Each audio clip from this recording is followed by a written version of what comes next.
Magandang araw po sa inyo lahat. Tayo po'y manalangin o aming Ama. Maraming salamat sa araw ng kapayapaan ng maraming sa pangalan ni Jesus. Amen. Nais natin ipagpatuloy ang ating strong exhortation from the book of Philippians chapter 2 and verse 7. But made himself of no reputation and took upon him the form of a servant and was made in the likeness of men. Well, ito po yung ating Panginoong Kristo. Na siya ay, kahit na siya po ay tagapagligtas at Panginoon ng ating buhay, ay mas naging pinakita niya yung kanyang pagiging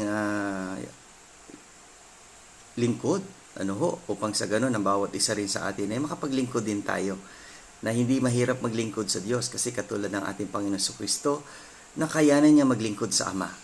At nawa, ang bawat pamilyang Pilipino, ang bawat nakakilala kay Kristo, ay sama-sama tayo maglingkod sa gawain ng Diyos at maglingkod din sa ating pamilya.